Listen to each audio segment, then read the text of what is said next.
அஸ்ஸலாமு அலைக்கும் வரஹ்மத்துல்லாஹி வபரகாத்துஹு. அல்ஹம்துலில்லாஹ் அல்ஹம்துலில்லாஹி நஹ்மதுஹு வ நஸ்தஈனுஹு வ நஸ்தக்ஃபிருஹு வ நஊது பில்லாஹி மின் ஷுரூரி அன்ஃபுஸினா வ மின் ஸய்யிஆத்தி அமாலினா. மன் யஹ்திஹில்லாஹு ஃபலா முதில்ல லஹு வ மன் யுضللஹு ஃபலா ஹாதிய லஹு. வ அஷ்ஹது அன் லா இலாஹா இல்லல்லாஹு வஹ்தஹு லா ஷரீக லஹு வஅஷ்ஹது அன்ன முஹம்மதன் அப்துஹு வ ரசூலுஹு அம்மா பஅத். கண்ணியத்திற்குரிய எல்லாம் வல்ல அல்லாஹ் ஜல்ல ஷானஹு தஆலாவின் நல்லடியார்களே, கடந்த பல வாரங்களாக மனிதர்களால் அற்புதம் நிகழ்த்த முடியுமா என்ற விஷயத்தை தக்க ஆதாரங்களோடு நம்ம பார்த்து வருகிறோம். நபிமார்களை தவிர வேறு எந்த பெரியார் மகானும் அற்புதம் நிகழ்த்த முடியாது என்பது திருக்குர்ஆனுடைய தெளிவான தீர்ப்பு என்பதையும் நம்ம கடந்த காலத்தில் உங்களுக்கு தெளிவாக்கி இருக்கிறோம். எந்த ஒரு தூதராக இருந்தாலும் அல்லாஹ்வுடைய அனுமதி இல்லாமல் அவங்க கூட அற்புதம் செய்ய முடியாது என்று குர்ஆன் தெளிவாக சொல்கிறது. இப்படிப்பட்ட ஒரு நிலையில் நபிமார்கள் இல்லாத மற்ற மக்களை எல்லாம் அவுலியாக்கள் என்றும் மகான்கள் என்றும் பெரியார்கள் என்றும் இவங்களாகவே முடிவு செய்து கொண்டு அவர்கள் பல அற்புதங்களை நிகழ்த்தினார்கள் என்று கட்டுக்கதைகளை எழுதி வைத்திருப்பதை நம்ம பார்க்கிறோம். இப்படி அதிகமான கட்டுக்கதைகள் யார் பெயரில் இருக்குது என்று பார்த்தால் இந்த அப்துல் கார் ஜீலானி என்பவருடைய பெயரில் தான் அதிகமான கட்டுக்கதைகள் இருக்கிறது. ஏறக்குறைய அவர் ஒரு அல்லாவாகவே அவர் செயல்பட்ட மாதிரி என்ன செய்கிறாங்க, எழுதி வைத்திருக்கிற காட்சியை பார்க்குறோம். அதனால தான் அவருடைய விஷயங்கள் எடுத்துக்கொண்டு இவர் இறைவன் அளவுக்கு கொண்டு போகிறார்களே என்பதற்காகத்தான் அவர் பெயரில் சொல்லப்படுகிற அந்த கட்டுக்கதைகளை ஒவ்வொன்றாக நம்ம பார்த்து வருகிறோம். இந்த கட்டுக்கதைகளையே நம்ம தொடராக ஆக்கணும் என்று சொன்னால் அது வருடக்கணக்கில் சொல்லலாம். அவ்வளோ கட்டுக்கதைகள் இருக்குது. வால்யூமாக நினைஞ்சிருக்கிறாங்க. இவர் பேரில் புழுகு மூட்டைகளை எழுதி வைத்திருக்கிறார்கள். அதனால் சுருக்கமாக நம்ம இந்த அவருடைய கட்டுக்கதைகளை இந்த வாரத்தை நம்ம நிறுத்தி கொண்டு மற்ற விஷயங்களுக்கு நம்ம செல்லலாம். இறுதியாக அவர் சம்பந்தப்பட்ட கட்டுக்கதை என்னென்று கேட்டால், இங்கே அஜ்மீரில் ஹாஜா மொயினுதீன் என்று ஒருத்தர் அடங்கி சிஸ்திங்கிறாங்கல்ல, ஹாஜா மொயினுதீன் சிஸ்தி என்பவர் அஜ்மீரில் ஒரு தர்கா இருக்குது. அதில் அடங்கியிருக்கிறவர் அவருடைய காலம் 530 உள்ள ஒருவர், 530 பிறந்தவர். இவர் அப்துல் கார் ஜீலானி காலத்தில் தான் வாழ்கிறார். அப்துல் கார் ஜீலானி 471 561 வரைக்கும், 471 பிறக்கிறாரு, 561 இறக்கிறார். இவர் 530 பிறக்கிறார். பிறக்கும் பொழுது இவர் ஒரு 30 ஆண்டு காலம் அவர் காலத்தில் வாழ்ந்திருக்கிறார். இந்த ஹாஜா மொயினுதீன் சிஸ்தி என்பவரை பற்றி இந்த இதில் அப்துல் கார் ஜீலானியோட தொடர்புபடுத்தி எழுதி வைத்திருக்கிறார்கள். என்னுடைய பாதம் எல்லா அவுலியாக்களுடைய தலையிலும் இருக்கிறது, பிடரில் இருக்கிறது. இதை அவன் ஒத்துக்கொண்டானோ அவன்தான் இறைநேசராக முடியும்னு அவர் டிக்ளேர் பண்ணுறாராம். யார்? அப்துல் கார் ஜீலானி. அவர் டிக்ளேர் பண்ணக்கூடிய அந்த நேரத்தில் இவர் ஒரு இளைஞராக இருக்கிறார். இவர் ஹுராசான்கிற பகுதியில் இவர் இருக்கிறார். அவர் பாக்தாத் பகுதியில் இருக்கிறார். அங்கே இருந்து கொண்டு என்னுடைய பாதங்கள் கீழே எல்லா அவுலியாக்களும் தலையை கொண்டாந்து வையுங்க அப்படின்னு ஒரு ஆர்டர் போட்டாராம்.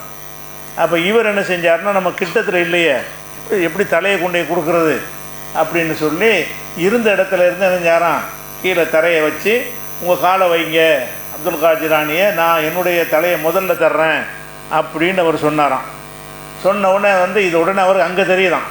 அவர் இந்த காஜா மொயினுதீன் சிஸ்தி என்பவர் தன்னுடைய தலையை கீழே வைத்து விட்டார், நம்முடைய பாதத்தை கொண்டு மிதிப்பதற்காக வேண்டி அவர் தயாராகி விட்டார்னு அவருக்கு தெரிஞ்ச உடனே ஒரு பயங்கரமாக சந்தோஷப்பட்டாராம். சந்தோஷப்பட்டு இவரை பற்றி மக்கள் மத்தியில் அறிவித்தாராம்.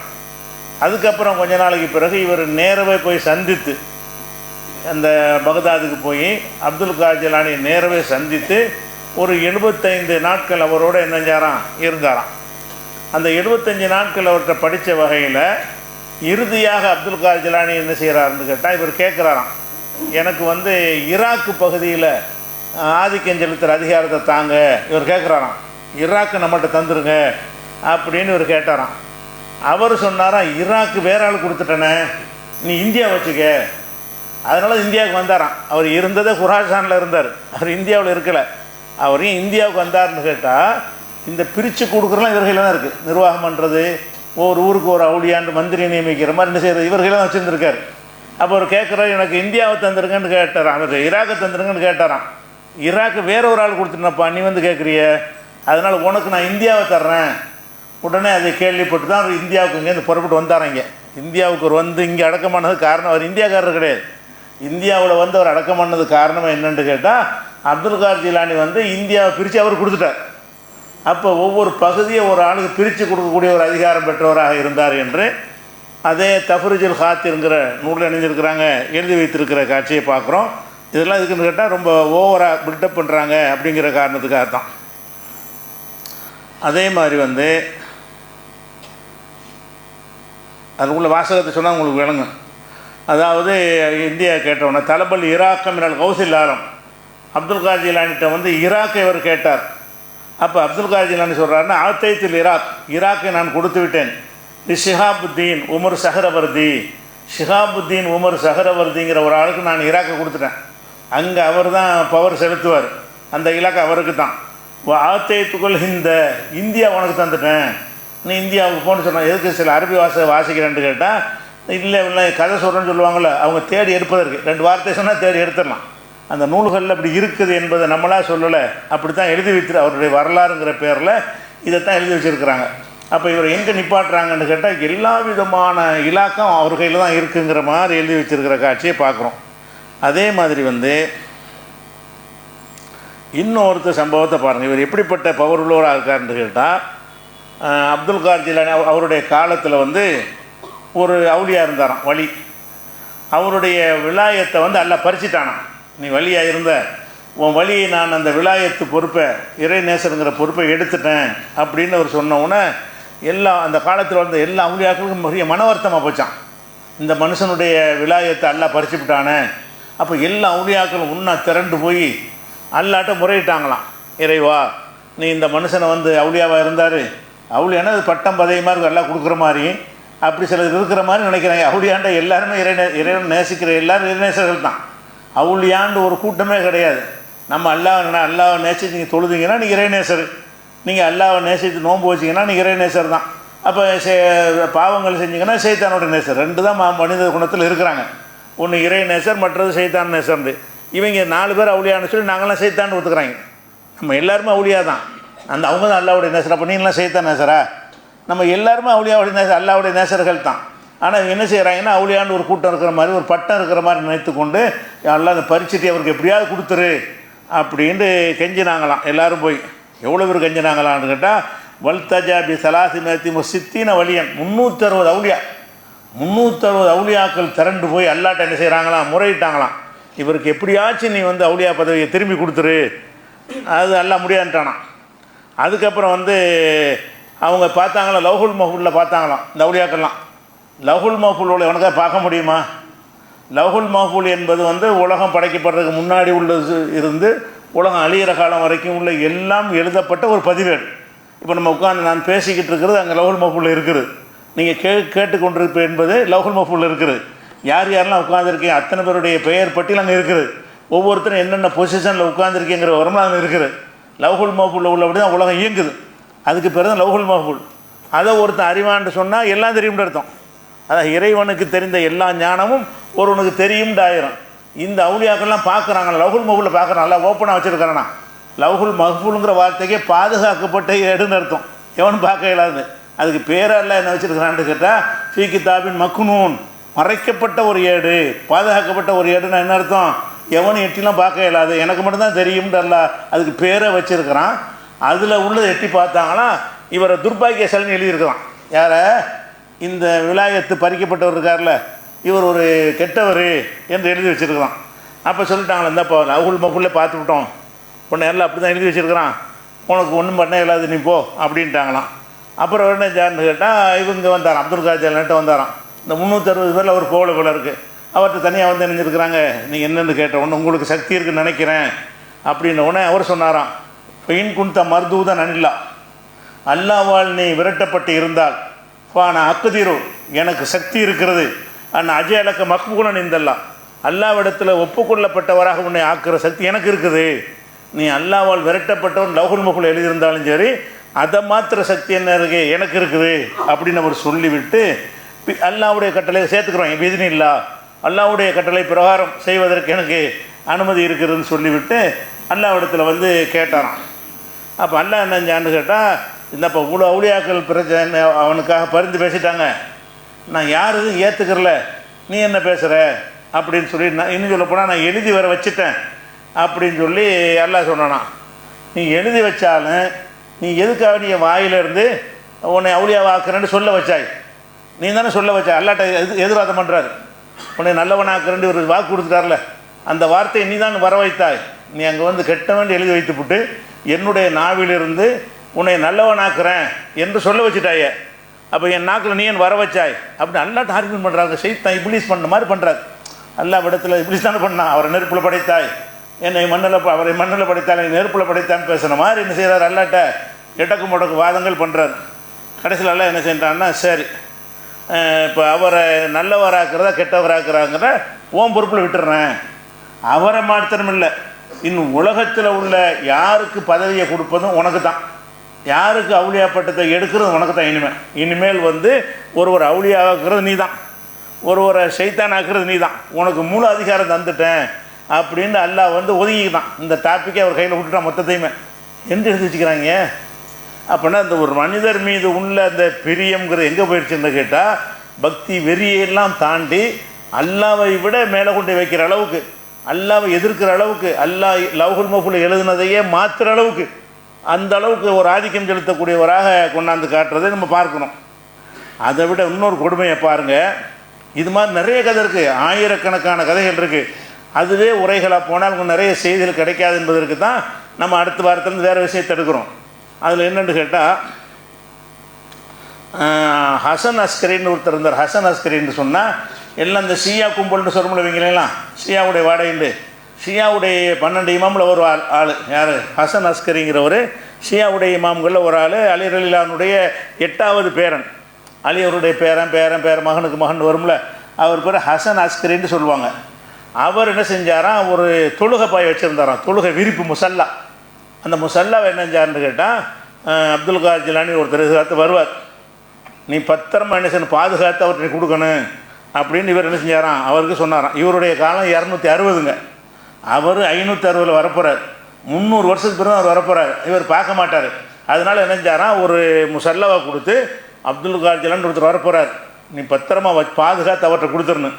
நீ மூத்தா போகும்போது உன்னை மாதிரி ஒரு நம்பிக்கையானால்கிட்ட கொடுத்து என்ன செய்யணும், அவர்கிட்ட கொடுக்க சொல்லி போடணும். இப்படி சங்கிலியாக வந்து கரெக்டாக போய் சேர்ந்துடணும் அப்படின்னு சொல்லி அந்த முசல்லாவை கொடுத்து வசியத் பண்ணிட்டு போனாராம். அந்த மாதிரி அந்த வாங்கினாலும் என்னஞ்சாராம், பாதுகாத்து இவர் வந்து சேர்ந்துருச்சான். எதுக்கான இது வேலையை செய்கிறாங்கன்னு கேட்டால், அவங்க 12 இமாம்களும் இவர் அங்கீகரிக்கிறாங்க, இவர் அவ்வளோ பெரிய முக்கியத்துவம் கொடுத்துருக்காங்கன்னா ஷியா சப்போர்ட் கிடைக்கும். ஷியாக்களுடைய ஆதரவுக்காக என்ன பண்ணியிருக்காங்கன்னு கேட்டால், இவர் ஷியாவுடைய பெரிய இமாமே என்ன செஞ்சுருக்காரு, இவரை பற்றி முன்னறிவிப்பு செஞ்சுருக்கிறாரு, தன்னுடைய தொழுகை பய இவர் கொடுத்துருக்கிறாரு. அதை வந்து பல 300 வருஷத்துக்கு பின்னாடி வரக்கூடிய ஒரு ஆளுக்காக வேண்டி இவ்வளோ ஒரு ஏற்பாடை செஞ்சுருக்காருன்னா இவர் எப்படி தகுதி வாய்ந்தவர் பாருங்கள். ஷியாக்கள் நம்மளோட ஜாஸ்தியாக கொண்டாடுவாங்க வர. அப்துல் காதர் ஜிலானியை இந்த சுன்னத் ஜமாத்துன்னு சொல்கிற கூட்டத்தை விட ஷியாக்கள் கூட்டம் அதிகம் கொண்டாடும். பார்சி மொழியில் தான் இவரை பற்றி அதிகமான கூடாது இருக்கிறது. பார்சி மொழிங்கிறது என்ன, ஈரானுடைய மொழி. ஈரான்காரங்களுடைய கொள்கை என்ன, ஷியா கொள்கை. அப்போ இந்த ஷியாக்கள் தான் என்ன செஞ்சுருக்கிறாங்கன்னு கேட்டால், பார்சி மொழியில் இவரை பற்றி ஜாஸ்தியாக நூல்களை எழுதி வச்சுருக்கிறான்னு என்ன அர்த்தம்னா, இவருடைய தாக்கவலும் இருக்குது. அங்கேருந்து காப்பி அடித்தான் இவங்க எடுத்துக்கிட்டாங்க. இது முழுக்க ஷியாவுடைய ஒரு வார்ப்பு தான் அவர் உருவாக்கப்பட்டிருக்கிறார். அதனால தான் ஷியாவுடைய ஒரு இமாமெலாம் எனக்கு ஆசி வழங்கியிருக்காருன்னு என்ன செய்யுது சேர்த்து சொல்கிற ஒரு காட்சியை பார்க்குறோம். அதே மாதிரி வந்து அது இன்னும் சொல்கிறாங்க, ஒவ்வொரு நாளைக்கு என்ன செய்வார்னு கேட்டால், இவர் அணிகிற ஆடை இருக்குது, இதுதான் கவனிக்கணும். இவரே எல்லாரையும் பிச்சைக்காரனாக இருக்க சொல்கிறார். எல்லா சீடர்களையும் ஒரு வேளை சாப்பிடு, அடுத்த நாளைக்கு ஒன்று வச்சுக்கிறாத, இப்படிலாம் அவருடைய நூல்லேருந்து எடுத்து உங்களுக்கு காட்டணும். புண்ணியத்து தாளிப்புங்கிற நூலில் அவருக்கு சீடராக இருக்கக்கூடியவர்கள் வந்து நல்ல சட்டை போடக்கூடாது, ஒரு நாளைக்கு தேவைக்கு மேலே வச்சுக்கிறக்கூடாது, எளிமையாக வாழணும்னு சொன்னார்ல. அப்படி இருந்த ஒருத்தர் அவருடைய ஆடை வகையெல்லாம் எப்படி இருந்துச்சுன்னு சொன்னால், அதாவது எழுதி வச்சுக்கிறாங்க, அதாவது பல லட்சம் திருகங்கள் மதிப்புடைய ஒரு ஆடையத்தான் இப்போ அணிவார். அது எங்கேருந்து வந்துச்சு, இவர் உழைக்கிறவர் கிடையாது, சீடர்களையும் பிச்சைக்காரனாக்கி வச்சுருக்கிறாரு. இவர் அணியிற ஆடையெல்லாம் எப்படி இருக்குமா, ஒரு முழம் இருக்கிற ஒரு ஆடையுடைய ஒரு முழம் வந்து பல ஆயிரம் திருகங்கள் மதிப்புடையதாக இருக்குமா. அவர் பெரிய அங்கி அணிஞ்சார்னு வைங்க, அவ்வளோ மதிப்புடையது அணிவார். யாராவது கேட்டால் உடனே தாரமாக கொடுத்துருவார்.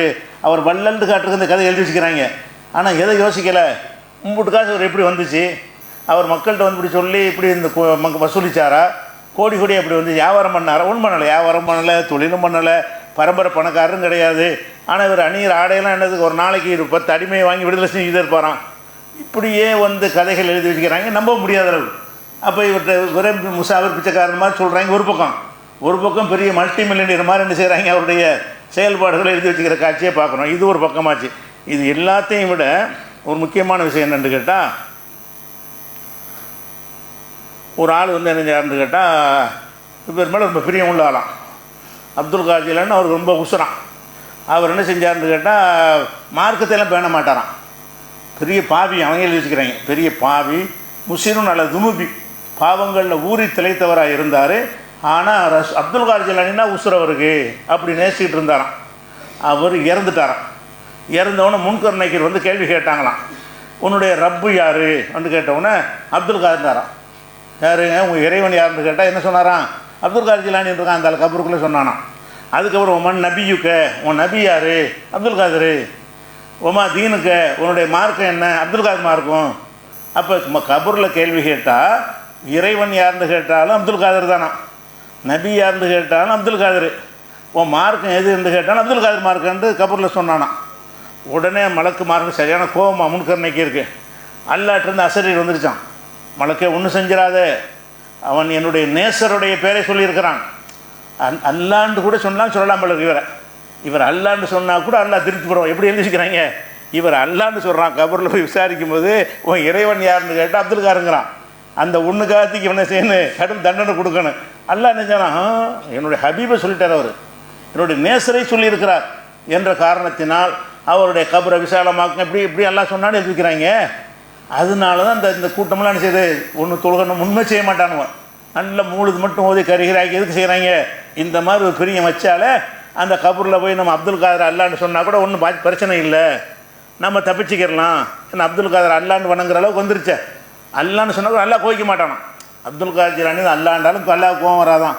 அப்துல் காதர் ஜிலானி என்னுடைய நபின்னு சொன்னாலும் கோவம் வராதான். அல்லாஹ் ரொம்ப சந்தோஷப்பட்டுக்குருவான்னு என்ன செய்கிறாங்க, எழுதி வைத்திருக்கிற காட்சியை பார்க்குறோம். இது ஒரு சம்பவம். அதே மாதிரி வந்து அவர் ஒரு ஊருக்கு போயிட்டு இருந்தாராம். போயிட்டுருக்கும்போது வழியில் ஒரு திருடன், அவன் நோக்கம் என்னென்னா வழிப்பறி திருடன். அவன் யாராவது வந்தாங்கன்னா வழிப்பறிக்கிறதுக்காக வெயிட் பண்ணிகிட்டு இருக்கிறானா. இவர் வந்தாராம். வந்த உடனே வந்து யார் பாணி அப்படின்னு கேட்டவுடனே, நான் ஒரு திருடன் சொல்லிட்டானா. திருடன் வந்து தன்னை திருடன் சொல்லவா செய்வான். அவன் சொன்னானா, நான் வந்து திருடன் வழிப்பறிக்காக இருந்துக்கிட்டு இருக்கிறேன் அப்படின்னு சொன்னானா. நீங்கள் யாருன்னு கேட்டவுடனே அவர் சொல்லலையான். அவனாக ஊகிச்சு பார்த்து இவரை பார்த்தா அப்துல் காதர் ஜிலானி தான் இருப்பார் போல இருக்குது, ஃபேமஸாக இருக்கிறப்பவே. நீங்கள் அப்துல் காதர் ஜிலானின்னு கேட்டானா. ஆமாம், நான் தான் அப்துல் காதர் ஜிலானி அப்படின்னு சொன்ன உடனே நினைஞ்சாருன்னு கேட்டால், அல்லாட்டிலேருந்து ஒரு வகை வந்துச்சான். இந்த திருடன் எல்லாரும் திருடுறான், உன்னை மட்டும் மதிக்கிறான், அதனால அவனை நல்லவன் ஆக்கி விட்டுரு. எப்படியாச்சும் அல்லாஹ் வந்து திருடவனை அவுளியாவாக்குறதுக்கு இவருக்கு அதிகாரம் கொடுக்குறான். எப்படியாச்சும் அவனை என்ன செஞ்சிரு, நீ உன் பவரை செலுத்தி நீ அவுளியாவாக்கி விட்டுரு அப்படின்னு சொன்ன உடனே அவர் என்ன செய்யறா, ஒரு அல்லாஹ் ஒரு சில தன்னுடைய பவரை கொண்டு இப்போ சார குத்துபம் என்னோட அக்தாப், ஒரு குத்துபு நாயகமாக மாறிவிட்டார் இவர். இப்போ சாரி குத்துபன் நல்லருகி, இவருடைய பார்வையை கொண்டே அவர் குத்துபை மாற்றி விட்டார். காலமெல்லாம் திருடிட்டு இருந்துருக்கிறான். அந்த திருடன் ஒரு பார்வை பார்த்தாராம், அப்படி அவுளியா மாறிட்டானான். அந்த திருடன் ரசூலுல்லாஹ் வந்து அவங்க பெரிய வாப்பாவுக்கு போய் சொல்லி பார்க்குறாங்க, முஸ்லீமாக்க முடியலை, அவுளியாக்க முடியலை. அவர் காபிரா மௌத்தா போயிட்டார். எவ்வளோ போதனைலாம் செஞ்சாங்க அபு தாலிபுக்கு, கடைசி நேரத்தில் போய் செஞ்சாங்க.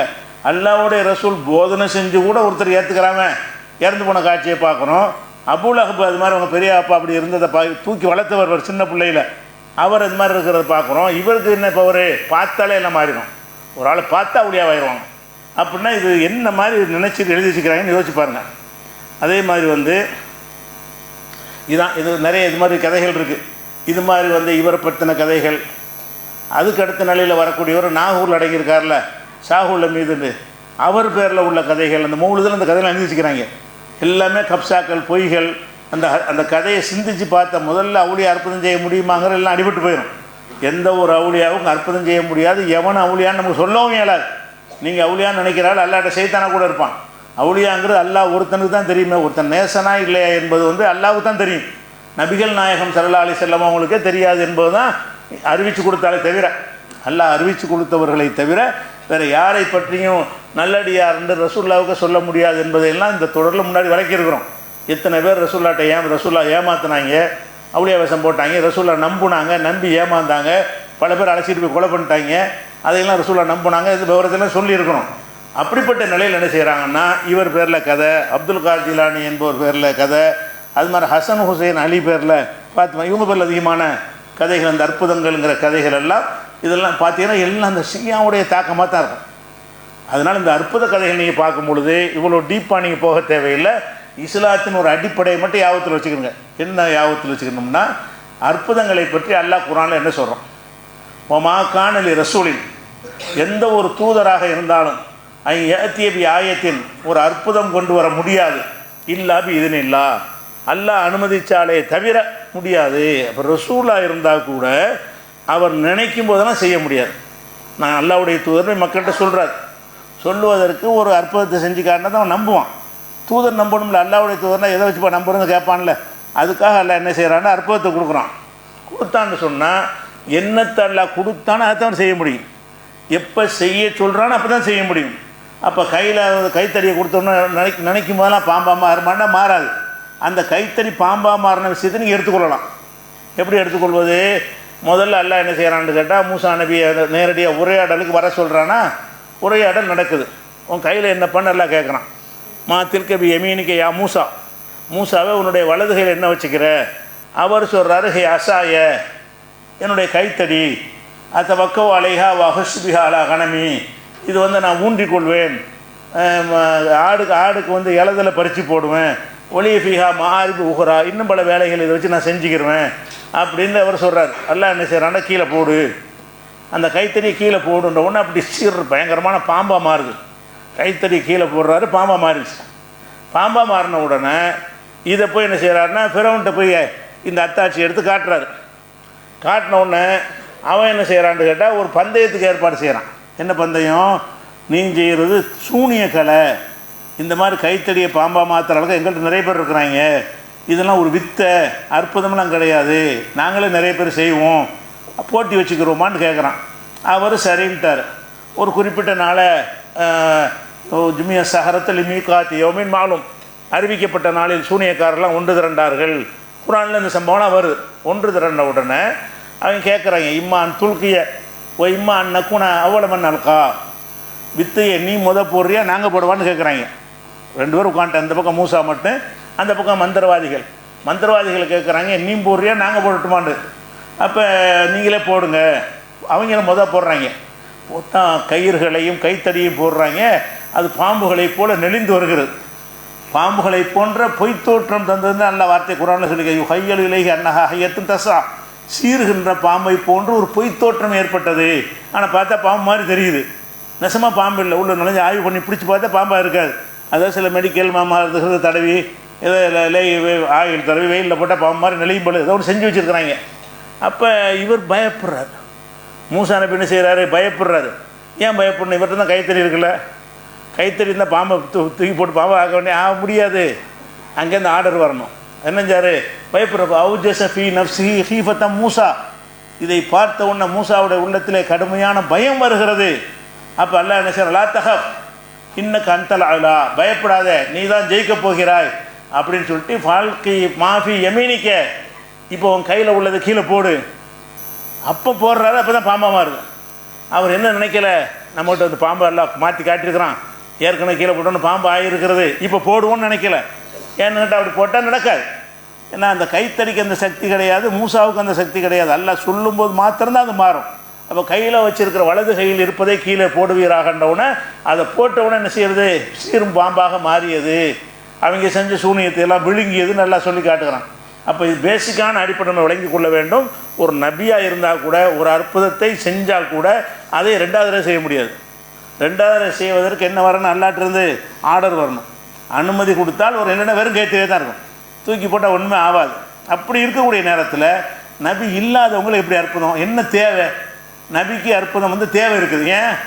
அவரை மக்கள் நம்பணும்ல. இல்லாட்டி அவன் நான் நபின்னு சொல்லுவானே. ஒவ்வொருத்தனும் வந்து நான் இறை தூதர்னா எப்படி நம்ம நம்புறது? ஏமாந்து போகிறதா? அதுக்காக இல்லை என்ன செய்கிறான்னா அவங்களுக்கு சில அற்புதங்களை கொடுத்து, இந்த மனுஷன் செய்ய முடியுமா, இறைவன் தான் என்னை அனுப்பியிருக்கிறான் என்பதுக்கு ஆதாரமாக இறைவனுக்கு மாத்திரம் முடிந்த ஒரு காரியத்தை என் மூலம் இப்போ நிகழ்த்தி காட்டுறான் பாரு அப்படின்னு சொல்லும்போது அவங்களுக்கு என்ன வரும்? இவர் இறை தூதர் தான், இவர் பெரிய இடத்துலேருந்து தான் வந்திருக்கிறாரு. அதுக்கு தான் அந்த அற்புதம். அவங்கள தெய்வமாக்குறதுக்கு இல்லை, அவங்களை கொண்டாடுவதற்கு இல்லை, அவங்கள மக்கள் நம்புறதுக்காக வேண்டி, இறை தூதரை நம்புறதுக்காக வேண்டி இந்த ஒரு அற்புதத்தை எல்லாம் செஞ்சு காட்டுறான்ல. இதை விளங்கி வைத்திருக்கிற யாரும் எந்த மனுஷன் செஞ்ச அற்புதத்தை நம்புவாங்களா? அபூபக்கர் அற்புதம் செஞ்சார், உமர் செஞ்சார், உஸ்மான் செஞ்சார்னு சொல்லுவார்களே. ஆனால் அவர் எப்போ அனுமதி வாங்கினார்? அனுமதி வாங்குறதுக்கு வஹி வரணுமே. வஹி முடிஞ்சு போச்சே, ரசூலோட முடிஞ்சு போச்சு. அப்போ வஹி இல்லாதவர்கள் வந்து எப்படி அற்புதம் செய்வார்கள்? இதை மாத்திரம் விளங்கி வைத்திருந்தோம்னு சொன்னால் எந்த பெரியார் பேரில் எந்த கப்சா, எந்த அலி செஞ்சாங்க, ஃபாத்திமா செஞ்சாங்க, எதை சொன்னாலும் கப்சான்னு கண்ணை மூடி சொல்லலாம். நீங்கள் குர்ஆனுடைய தீர்ப்பு பிரகாரம் அம்புட்டு கட்டுக்கதை எத்தனை நூலை எழுதப்பட்டாலும் சரி, அல்லாஹ்வுடைய நூலை விட அது பெருசு கிடையாது. அல்லாஹ்வுடைய நூலில் உள்ள ஒரே தீர்ப்பு என்னன்னு கேட்டால், நபிமார்களுக்கு தான் செய்ய முடியும், அதுவும் அனுமதி பெற்று தான் செய்ய முடியும். நபிமார்கள் அல்லாதவர்கள் யாரும் செய்ய முடியாது. அல்லாஹ்வுடைய அனுமதி பெற்ற சில கெட்டவங்களுக்கு வேண்டாம் செய்ய முடியும். யாருக்கு செய்ய முடியும்? இப்லீஸுக்கு செய்ய முடியும். ஏன்? இப்லீஸ் அற்புதம் தானே செய்கிறான். இப்போ நம்ம மனசில் புகுந்து ஒரு எண்ணத்தை மாற்றி விட்டுறான்ல, அற்புதம் தானே. ஏன்னு கேட்டால் அனுமதி வாங்கிட்டான். ஆரம்பத்தில் வெளியேற்றும் போதே இருபது டைம் கொடு, நான் வழி எடுக்கிறேன் அப்படின்னு சொல்லி கேட்டான், போய் கேடான்ட்டான்ல. அவன் இப்லீஸு கூட செய்வான், அவளியாக செய்ய முடியாது. காரணம், இப்லீஸ் பர்மிஷன் வாங்கியிருக்கான். தஜ்ஜாலு கூட சில காரியங்களை செய்வான்ட்டு ரசூலுல்லாஹ் சொல்லியிருக்கிறாங்க, அல்ல அனுமதி கொடுத்துருக்குறான். அதுக்கு பர்மிஷன் இருக்குது, ஆதாரம் இருக்குது. இந்த அவுளியாக்கள் கிடையாது.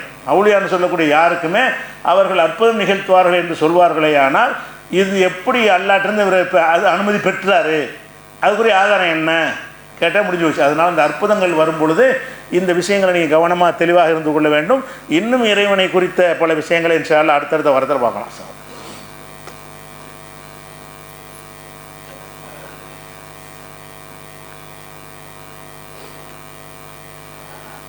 அன்பிற்குரிய சகோதர சகோதரிகளை, மக்கள் வந்து தவறாக புரிந்து வைத்திருக்கிற, மக்கள் அதிகமாக ஏமாற்றப்படுகிற ஒரு செய்தியை நம்ம இன்றைக்கு பார்க்க இருக்கிறோம். கடந்த ஒரு வாரமாக நீங்கள் பார்த்தீங்கன்னு சொன்னால், ஒரு அண்ணா பல்கலைக்கழகத்தில் உள்ள அந்த மாணவிக்கு நேர்ந்த கொடுமை என்று சொல்லிவிட்டு அதுக்கு எதிராக பல ஆர்ப்பாட்டங்கள் நடத்துகிறாங்க. இந்த ஆர்ப்பாட்டங்களில் வந்து அவர் கைது, இவர் கைது, அவர் கைதுன்னு என்ன செய்கிறாங்க, பேப்பர்லாம் போடுறாங்க. யூடியூப்பில் உட்காந்துக்கிட்டு இவர் கைது, அவர் கைதுன்னு பேட்டி கொடுக்குற காட்சியெல்லாம் பார்க்குறீங்க. அந்த கைதான பிறகு என்ன செய்கிறாங்கன்னா, கைது செய்யப்பட்ட ஆளுக்கு இருக்கிறாங்கல்ல, அவங்க என்ன பண்ணுறாங்கன்னுட்டா, நாங்கள் சிறைக்கெல்லாம் பயப்பட மாட்டோம், எப்படிப்பட்ட ஆளுக்கு தெரியுமா அப்படிங்கிறாங்க. இவங்களும் கைதுன்னு போடுறாங்க. அவனு அதை வந்து தன்னை பெரிய வீரதீரமான ஒரு காரியம் செஞ்சதாக பில்டப் கொடுக்குறாங்க. உண்மையில் இந்த கைதுனா என்ன, நீங்கள் எல்லோரும் விளங்கிட்டீங்கன்னா நம்ம எல்லாம் கிறுக்கணாக்குறாங்க. போராட்டங்களில் கைதுன்னு சொன்னால் கைது கிடையாது. அது உங்களை அழைச்சிக்கிட்டு போவான். ஏற்கனவே ஒரு பள்ளிக்கூடத்தையோ ஒரு கல்யாண மண்டபத்தையோ பிடிச்சி வச்சுருப்பாங்க. பிடிச்சி அங்கே கொண்டே என்ன செய்வாங்க, உள்ளே கொண்டே விட்டுருவாங்க. உள்ளே உட்காந்தவொன்னே அவன் வந்து பாட்டு படிக்கிறது, கச்சேரி நடத்துறது, ஜாலியாக இருக்கிறது, அவங்க பட்டிமன்றம் நடத்திக்கிட்டு ஜாலியாக என்ன செய்ய போய்கிட்டே இருக்கான். நாங்கள் 40 முறை போயிருக்கிறோம். அவனுக்குதா 40 தடவை இந்த மாதிரி கைது செய்யப்பட்டு போயிருக்கிறோம். போகும்போது மக்கள் என்ன செய்வாங்க, ஜெயிலுக்கு கூட பயப்படாமல் போகிறாங்க. ஜெயிலே கிடையாது, உங்களுக்கு ஜெயிலுக்கு பஞ்சாயத்து கிடையாது. மண்டபத்தில் கொண்டு வச்சு சோத்தை மத்தியானம் ஆச்சுன்னா சோறு போடுவான். இரவில் கைது பண்ணால் சோறு போட மாட்டான். காலையில் 10 மணி 11 மணிக்கு கைது பண்ணான்னு சொன்ன போராட்டமாக இருந்தால் மத்தியான சாப்பாடு எல்லோரும் தயிர் சாதம் வாங்கி தருவான்.